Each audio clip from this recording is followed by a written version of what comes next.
And welcome to a unboxing of Masters 25. See the beautiful shrink wrap.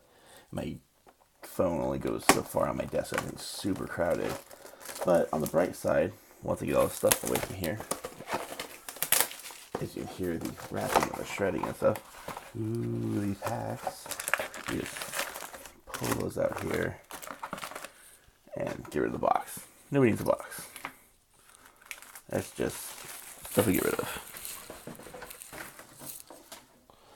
So,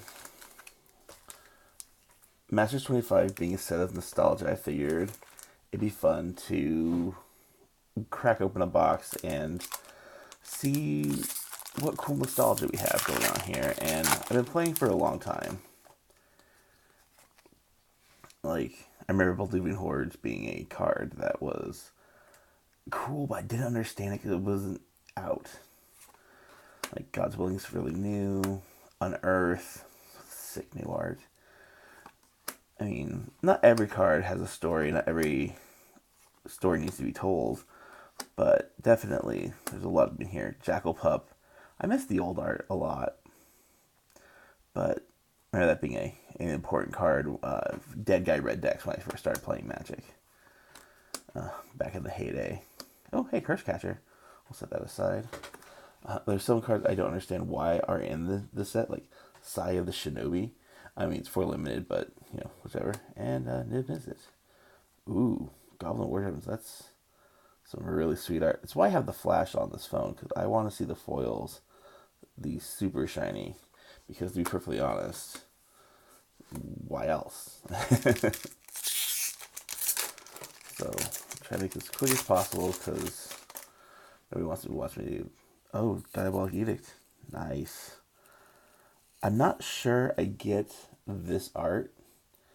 I'm still really partial to the original Tempest, Greven tossing Vati over the bridge, but still really cool. And, you never have too many cultivates. Classic commander card. Hey, Street Wraith. Some good uncommons in these as well. And some. Now, this Torment was from a time when I wasn't playing, so I missed out on a whole lot of this. And I have no idea what's going on here with this. But you could call Cloud Blazer. Cloud Blazer. Yeah, I'm not a fan of foils, but I can appreciate the art. How it flickers off of those. I mean, yeah, there were a lot of cards I was hoping they would reprint in the set that they didn't, and I know I'm not alone on that. A lot of people were hoping for the same thing. But, they have to build with limited in mind, and not all cards can be Brainstorm Caliber or Counter Spell. Most of the blue cards, Nettle Sentinel, which I hear is really good. Congregate, which was a casual staple at my tables when I first started to play. It was just one of those things that would swing games back and forth, token decks and stuff like that. We'd have the player down to a couple of health, and that's turn it right around. Gain 30, 40 life for all the stuff on the board. Also, in that same time frame, Rancor, which just never died. Oh, hey, a Blood Moon, which is gorgeous. I love the crescent moon there. It's really nice. And the lull. Cycling came out in Urza Saga. It was a new mechanic and legitimately one of the coolest ones ever. One of the things that really caught me in the game, and I was really confused at why cycling cards would cost so much more. Because, I mean, it's fog. Fog costs 1 green. 1 green. Single green. But the little cost 2. It's twice as much. It's twice as much as fog. But cycling, that versatility is pretty huge. And it took me a really long time to learn that. Which, it seems, second nature now that I've been in this for a long time. But there's just some things that you just need to take time and learn. Arcane Denial that is some sick art. I mean, so art frequently gets a bad rap for modern in the modern era for being too like photorealistic, and this is hyper stylized. Like, look at the blues and the purples in here. It is really nice. It's pretty sweet. I like it a lot. Some spiders. Nostalgia sets within nostalgia, because this is a gush on a body, in case you weren't aware.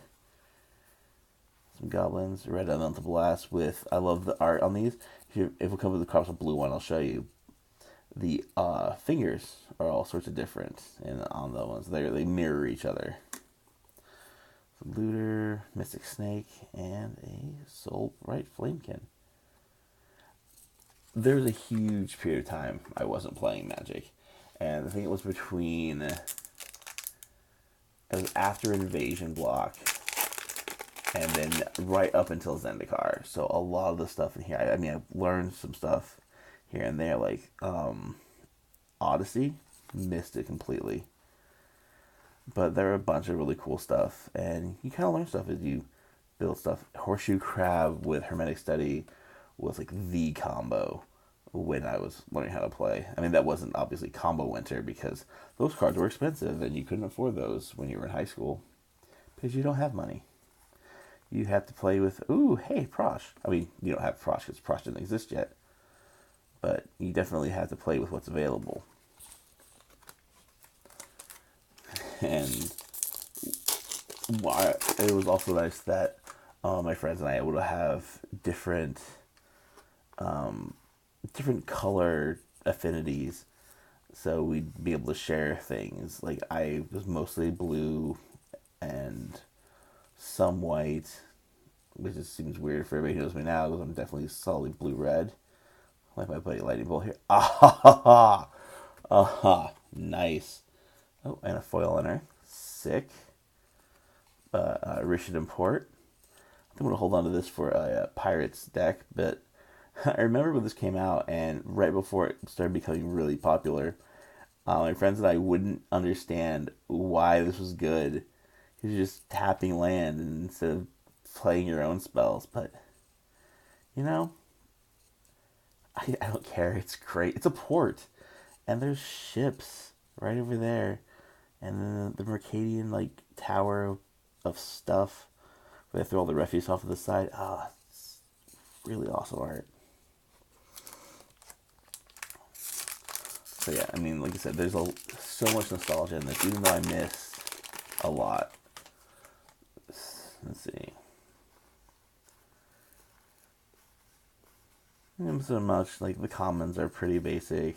Korhusar, I wish I hadn't missed this one, because this thing with the off-color activations for casting spells seems really cool, and that was definitely, I think this is Dissension, and the original Ravnica block seemed really awesome, and factions are one of the neat things that Magic sort of added that I think was missing from the game. I played a lot of Legend of the Five Rings and some of the other AEG games a while back, and that identity of factionalism is really awesome. So this is Guild Pack, but I love this art. It's less gross looking. Plus, all that gold. It's pretty neat. Airlist. This art is legit. I love this art way more than I like the original Willbender. Because the original Willbender, he's a human wizard, but looks like a crazy tentacle monster. But the throwback there is still really nice with the dreads and everything. It's super sick, and this will see a lot of play in future decks because, nice. So this is the last filter land I need, actually. I opened a box prior just for me, not to make you sit through me opening 2 boxes because that seems cruel. And I got one of each of the filter lands except for this one. I'm not a fan of them in Commander, but I'll give them a shot, and now that I got one of each, I can put them in a staple binder and try them out. And a foil Curse Catcher. Nice. I have no idea if this card has retained any value with the reprinting, but you know what? I know some fish friends who will definitely get a kick out of this, and I will probably pass it along to them. Erg Raiders is one of those cards I came up before I started playing, but definitely seemed really cool, and I love the watermark, the scimitar down here. Uh, just the Arabian Nights symbol alone was just always cool, and I really sad I missed that whole set. Not just because the cards are expensive now, but simply because there was just so many cool things, and the storyline was pretty neat. And there's a Summoner's Pact, which is useful. And, oh, poor Elsabeth. Elsabeth. Elspeth. Died so young. Killed by your own patron. This is why you can't trust gods in fantasy stories, because they will kill you. Let's see. 6 stained glass. Really good there. I'm a huge fan of allies. Allies are one of my most favorite creature types after like orcs. And it's weird to see an ally printed in this when it doesn't do anything. There's no support for it. That was really weird. There's a lot of the same commons there as the last pack. Plenty of commons. Yeah. Jalira, Master Polymorphist, is a super fun commander. And the whole non-legendary creature is a really good catch. You put a bunch of base stuff and then a bunch of legendary creatures and you'll sit by. And swords. Oh, and Azusa. And a foil brainstorm. This pack is sweet.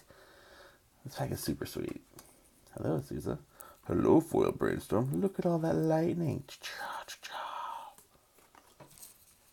So, lack of value has definitely been something that people have been complaining about for this set. And I fully agree that there is a dearth of cards that you really want to see in a pack. I mean, the amount is really small. I mean, they're really cool reprints, but not all of them have a lot of value. And some of the rare shifting like this going down to an uncommon is a bit much. Yeah, so if I find another red elemental blast, I will do here. Oh, here we go. I found it. I set it aside for a reason. So look here. The hands, it's the one finger extended, the rest of them are bent down. And here, the one finger's bent down, the other fingers are extended as part of I'm pretty sure they're opposing. Not sure how the art would go, but definitely, I mean, since it's both done by Izzy, and that parallelism is super awesome. I only wish Blue Elemental Blast would see more commander play, but it doesn't really because it's not what we're looking for as useful as just regular blue counter spells. Whereas red definitely doesn't have that whole counter magic going on for it, and blue is a far more popular color, so red blowing things up is way better. Yeah, and Fortune Thief, which, while cool, could have used some new art and maybe a completely different card in the set, because it's Fortune Thief. That I don't know if anybody was really needing a reprint of Fortune Thief, and I'm not sure if it was really like the best card they could have used to flesh out the set, even as a red rare with Morph. Savannah Lions. Remember when Savannah Lions were too good? Too good. The hushed hollow tales of the 2-1 for 1 that would just come in and beat up your opponent. Yeah. Those were the good days. Dark Ritual. Not my favorite art for Dark Ritual. That would be the Urza Saga art with the Viashino hand outside of like the Phyrexian altar. But this is still really cool. I mean, it just look at it. Just get really close. Look at it. It just screams Dark Wizard. It's super dark. And then we got some other stuff here. Murder of Crows, because, Murder of Crows. Hey, Rat Catcher for Rat Tribal decks. So, Mogs.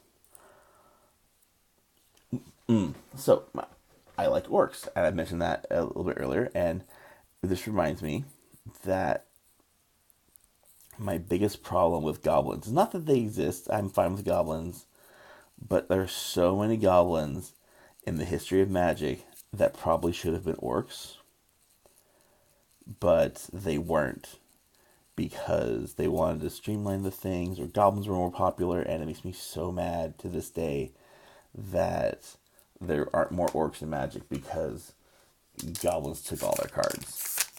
I mean, there aren't very many examples printed here, but Mog Flunkies come close. Like Raging Goblin, it's like a 2/2 for 4 that has haste, and it's just a goblin with a battle axe. And that could just be an orc, just straight up. More Orc Raiders. I mean, just look. This is why I don't regret my boxes, because I have so many cards in here that I'm going to use in decks. I mean, I think I got rid of all my Ancient Stirrings, but I could build Tron again. Mire Keep. The Treasure Keeper's cool. Ooh, hey. Sorry. Treasure Keeper, you're fun to talk about, but Armageddon is Armageddon. So let's talk about Armageddon for a second. As we look at the self-assembler, I need to focus. So the Armageddon is just a vicious card. I mean, it's one of those white parallel cards where it seems fair because it does everything, but as we all know, those of us who played for at least a couple days, that if you're playing Armageddon, you are not playing fair, you are cheating. And that's okay, because look how beautiful this card is. Chris Ron literally destroyed it and just is amazing. Like all the old arts and everything, I can't imagine this. I have a whiteboard when I was going to run on my werewolf deck, because I don't want you all casting your spells to shift my werewolves back to their weak human form. So I figured just destroy the lands, put away those pesky spells. Yeah, and then you have cards like this. I'm not a fan of elves in the first place, but giant elves that tap for 3 color, 3 green. I don't know. It's a really difficult card to figure out how to play best. I mean, in draft, I guess you just play it for 6 to get a 4/5, and I guess you play something bigger next turn, or more likely you're force cycling it and reanimating it. But I don't know. It's one of those cards that it seems like there's definitely something I'm missing, but I can't quite figure it out. Boros Charm. You can never too many Boros Charms, simply because this card always seems to go up in price to ridiculous levels, like for an uncommon. Is it just so good and so useful? And I don't play a lot of red-white, but I always find myself wanting to put it in decks that have red-white and not having enough. And then Pact of Negation, which is sweet. And Blood Hunter back. But the Blood Hunter back can just go over here while we talk about the Pact of Negation. While we talk about the Pact of Negation, I got really quiet because the Pact is there. It's shh. I don't know why I moved my hand back here to put the finger over my lips. You can't see that. I'm not facing the camera. But yeah, it's nice to have this. The watermark is cool. I love the color indicator that they started doing for these ones that don't have mana cost. It's just, yeah, so good, and it's nice to have in my collection. That was one of the free card spells I haven't had yet. I've got other ones, other cool ones that fill out for decks and things, but there's just some that are too pricey, or I just haven't gotten around to getting them. And it's nice to have them. This is actually a really good box for staple stuff like that. A Hell's Caretaker and a Biden of Thassa. Not a great foil rare, but definitely a solid card, and one of my favorites from Theros block, because it's coastal piracy but better, because you can make people attack. And in Commander, literally almost all my stuff is through the lens of Commander now, because it's pretty much all I play when I get to play. And they don't necessarily attack you. I mean, they probably will unless you have like a really solid board that they don't want to attack into. But yeah, a lot of cool stuff in there. And Hell's Caretaker is one of those cards that needed a reprinting, not just because it was expensive. I don't even know if it really was, but because the art was not great. and the templating was so clunky. And now it's just a really cool card that you get everything for flavor text on. Get that sweet Legends icon in there, a watermark. Yeah, I mean, it's definitely a card I'm going to try to get home for soon. Thinking about working on a chainer deck. Not just one for the show, actually, it's coming up, but I have a podcast, in case you came here not aware, but I do the Commander Clinic podcast, and the next episode that'll be coming out will be a chainer deck, but it's has inspired me to sort of build my own soon, and it'd be nice to see where I go with that. And hey, look, another filter land, a red white one, and borrowing some arrows. I think this might go in my giant deck, though. I'm gonna build a giant tribal deck, and that one seems to be mana hungry, and the filtering probably more important there, because a lot of giants have 2+ colored mana costs, and they're things that you don't want to get locked out of colors. Like, seriously, I have so many counter spells and arcane denials now. Before I had none. I didn't really. It's like our first relentless rats in the box. So let's see how many of those I've gotten. Some more uncommon legendaries to make super cheap commander decks with. Zada Hedron Grinder is just a really cool design that pretty much reflects all your spells on your creatures. Luminarch Ascension, it's great early in EDH, but I always feel bad playing it. It's one of those cards. If it works too well. And if it doesn't work, you're just really sad. And then you cry. Think about all the angels that you could make. And I really wish I had some frame of reference to what's going on in this art. Like, hold on. I just now realized that is a Mox Sapphire being disenchanted. For some reason, I didn't realize it until just talking about it. I wish I knew what was going on there. Yeah, that is a Mox Sapphire being blown up. And that is... Okay, this is my favorite disenchant art now. Sorry, Rooster Shield. No, this is Mox Sapphire. I'm pretty good. It's probably the only one to own a Mox Sapphire is being blown up on disenchant. Oh, Ire Shaman. You're an orc. And you're a shaman. And you used to be rare. Like Elvish Piper, who is super rare.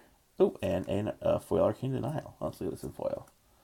I mean, Elvish Piper, because people like rares. Look at this. Elvish Piper. Rebecca Guay. I don't get the appeal. I mean, Rebecca Guay does really pretty art, but I don't... It's not for me. It's pretty. But this is shiny. Look at how the rings on her finger, when you hit the foil, it looks like her fingers are not actually attached to her hand anymore. It's kind of cool.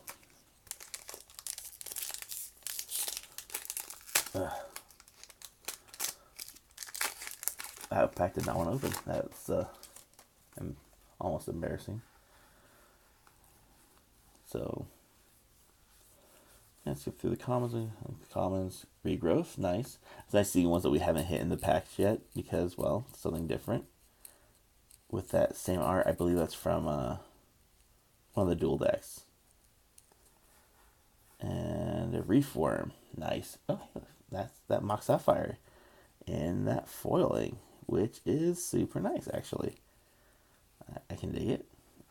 Reform, one of the few non-Octopus, Serpent, Leviathan Krakens in my old Jalera deck, because it went up to Meta Kraken, but it was so cool because you sacrifice it to Homarid spawning bed, make a bunch of Homarids, and then mass polymorph them into giant Kraken beasts, because that is a lot of fun. And people don't really expect it because... Well, I mean, I don't know why nobody ever expected that, because I was running Master Polymorphist. I don't it maybe people just were like, oh hey, paling giant creatures, you're gonna do this one at a time, not a whole bunch at a time. Living Wish. The Wishes are another card I wish we could use. Wish could use in Commander more readily. Because I've never in my life gotten to play with the Wish. Because Judgment came out long after I stopped playing Magic, after I graduated high school and moved across the country and away from all my friends, and it was a shame. And hindsight, I probably shouldn't have just given up on Magic, but it was okay. I was not necessarily what you would call the best sport. Man of War, super classic. I love how in the new art, I mean, same art, but it's cleaner and it's more. I like the classic border more, but the Man of War art feels just better. It feels cleaner here. Oh, but as I was saying, I was not the best sport. I was a very salty young man, and oh hey, sick foil will bender. Um, Took things really personally. I was a super competitive jerk, and not not my favorite look, and it took me a long time being away from Magic to figure out that's not who I wanted to be and how I could not be that by not taking things so seriously. And Grenzo. Yeah, Grenzo's cool, but I want to talk about Stampede Driver. Oh, and my favorite wolf token. Armor Wolf is coolest wolf. But Spell Shapers are slick because versatility is one of my favorite things, and Spell Shapers turn your cards into cards that you might want better. Sure, a lot of them are super fragile and die to like everything under the sun, but it's nice to be able to turn your cards into spells, or your lands into spells, or your dead removal into spells, and haha, yes. They say don't open packs to get cards that you want, but it's not bad if you're opening packs anyway to kind of hope for cards. This is one of those cards I was hoping to get. Because it had been so expensive for so long, I was going to put it in my werewolf deck to make more wolves and to have the wolves eat people. And now I've got one, and it's so cool. And it's got Ken Walker's signature on the art, which I don't know if you see that in a lot of actual art on cards these days. But that is super sweet, and I love it. And look, it's wolves, and he's gonna jack you up with wolves. And I returned Phoenix. I enjoyed this a lot in when it was standard legal, simply because it was a cheap body, and I like using my mana for things that's not just casting spells. Activated abilities are my absolute favorite. Okay, hold on now. Got a couple left here. And I'm also have things to say, and waxing nostalgic has my throat a little parched. So if I start to be a little chalky, that's why. Yeah, I've never understood why Street Wraith gets so expensive. I'm not sure what all it's seeing play in. I mean, I know it's pretty much a free cycle, but it's kind of cool. And Decree of Justice, which is super slick, and Foil Fencing Ace, which is pretty regular. Wait, okay. Thought I saw I've seen foil, or not foil token, but a back and forth token here. Man, I might have been mistaken that one time where I might have been on actually just the commander deck. And skim through these.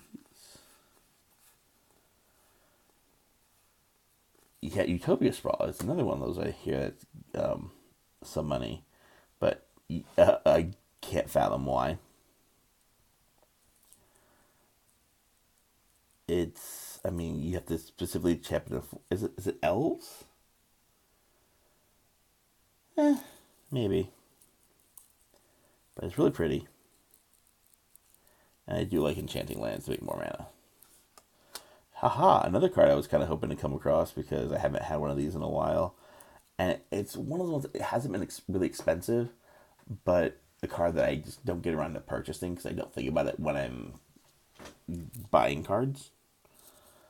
But the most recent Game Nights episode with Jimmy playing the Animar Morph deck really reminded me how much I love reusable shapeshifters. And Vesuvius Shapeshifter falls in that category because it does. And plus, big fan of clones and Caustic Tar, which my foils in my boxes were not necessarily the greatest. Especially the foil rare. I got like 2 foil rares in my last box, and one of them was the Tree of Perdition, or yeah, the green tree, whatever it's called. It's so angry making that I can't remember what it's called. But on this side, on the bright side, no tree in this box. No tree at all. So see if we can run through some highlights here real quick to recap the box. So we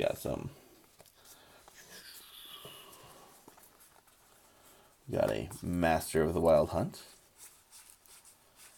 a foil Arcane Denial, and if you see anything in here and that I've overlooked as awesome, because I just don't recall, feel free to comment down below. Let me know that I missed something, because I will probably just stack it up on my desk for a week or two before I even get to it.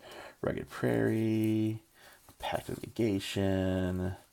We're getting cool, but not really that cool. Azusa, foil Brainstorm, foil Curse Catcher, Cascade Bluffs, Grecian Import, Prosh, the Blood Moon, and I think it's really about it. I mean, it's worth anything of merit, but I can't complain. I mean, I could complain a lot, but I'm not going to, because this is fun, and I'm glad I can share it with y'all. And if you stick around all the way to the end, thank you. And have a good night, or day, or, I would say like, comment, subscribe. I don't do these videos very often. But if you enjoyed it, please let me know. And if you can find me on iTunes, Commander Clinic. Give the show a listen, where we take decks and make them better, or more fun, or stranger. Either way, thank you. Bye.